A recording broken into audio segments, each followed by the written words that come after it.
আসসালামু আলাইকুম ওয়া রাহমাতুল্লাহি ওয়া বারাকাতুহু। ইরানের বর্তমান সামরিক অবস্থা এবং বিশ্ব অর্থনীতিতে এই যুদ্ধের প্রভাব কি? ইরানের কাছে মধ্যপ্রাচ্যের অন্যতম বৃহৎ ব্যালিস্টিক ক্ষেপণাস্ত্র এবং আত্মঘাতী ড্রোনের ভান্ডার রয়েছে। তারা এগুলো দিয়ে ইসরায়েল বা মার্কিন ঘাঁটিগুলোতে আঘাত হানার সক্ষমতা রাখে।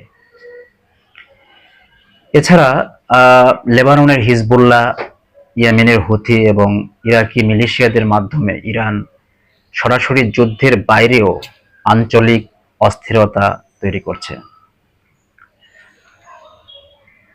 তবে ইসরায়েলি এবং মার্কিন প্রযুক্তির সামনে ইরানের বিমান প্রতিরক্ষা ব্যবস্থা এবং তাদের বিমান বাহিনী বেশ দুর্বল প্রমাণিত হয়েছে।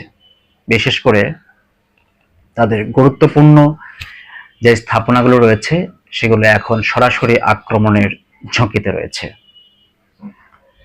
আমরা এখন দেখার চেষ্টা করি যে বিশ্ব অর্থনীতিতে এই যুদ্ধের প্রভাব কি। আমরা জানি যে ইরান বিশ্বের অন্যতম প্রধান তেল উৎপাদনকারী একটি দেশ।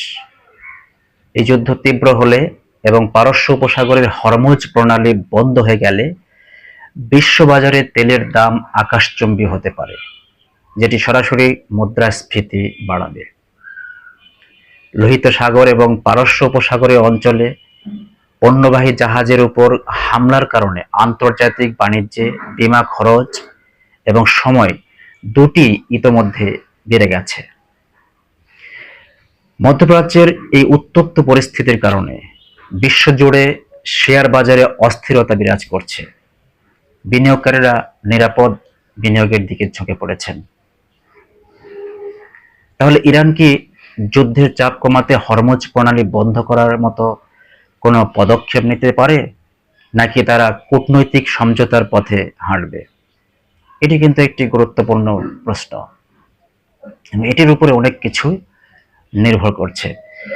ইরান যদি মনে করে যে তাদের শাসন ব্যবস্থা বা অস্তিত্ব সরাসরি হুমকির মুখে, তাহলে তারা হরমুজ প্রণালীকে একটি মরণপণ অস্ত্র হিসেবে ব্যবহার করতেই পারে। কেন করতে পারে? বিশ্বের মোট খনিজ তেলের প্রায় 20% কিন্তু এই পথ দিয়ে চলাচল করে। এটি বন্ধ করলে বিশ্ব অর্থনীতিতে ধস নামবে এবং আন্তর্জাতিক সম্প্রদায় বাধ্য হবে ইসরায়েল এবং যুক্তরাষ্ট্রকে এই যুদ্ধ থামাতে চাপ প্রয়োগ করার ক্ষেত্রে। তো এক্ষেত্রে ঝুঁকিও রয়েছে। এটি হবে ইরানের জন্য একটি সুইসাইডাল বা আত্মঘাতী পদক্ষেপ, কারণ এর ফলে যুক্তরাষ্ট্র সরাসরি এবং পূর্ণ শক্তি দিয়ে ইরানের উপর ঝাঁপিয়ে পড়বে, যা হয়তো তাদের সামরিক সক্ষমতাকে পুরোপুরি ধ্বংস করে দিতে পারে। তাহলে বিকল্প কি? বিকল্প হচ্ছে কূটনৈতিক সমঝোতার পথে আসা। বর্তমান ইরানের নেতৃত্ব, বিশেষ করে আলী লারিজানির মতো ঝানু রাজনীতিকদের প্রভাব যদি বেড়ে যায়, তাহলে ইরান সমঝোতার দিকে বেশি ঝুঁকতে পারে বলে ধারণা করা হচ্ছে। কেন করতে পারে? কারণ ইরানের অর্থনীতি বর্তমানে চরম বিপর্যস্ত। দীর্ঘমেয়াদী যুদ্ধ মানেই দেশের ভেতর গণবিক্ষোভের সম্ভাবনা রয়েছে। এছাড়া ডোনাল্ড ট্রাম্পের প্রশাসন থেকে একটি বড় ধরনের ডিল বা চুক্তির প্রস্তাবও আসার সম্ভাবনা রয়েছে।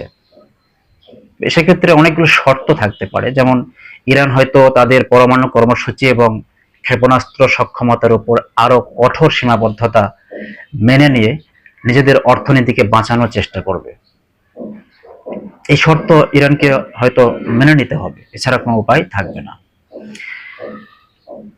তো বর্তমানে ইরান যে ছায়া যুদ্ধ বা প্রক্সি হামলার মাধ্যমে চাপ সৃষ্টি করে এই টেবিলের উপরে নিজেদের অবস্থান শক্ত করার চেষ্টা করছে, তারা সরাসরি হরমুজ প্রণালী বন্ধ না করে হয়তো সেখানে আংশিক বাধা বা বাণিজ্যিক জাহাজে হামলার মতো কৌশল অবলম্বন করবে, যাতে সরাসরি যুদ্ধ না করেও বিশ্বকে একটি সংকেত দেওয়া যায়।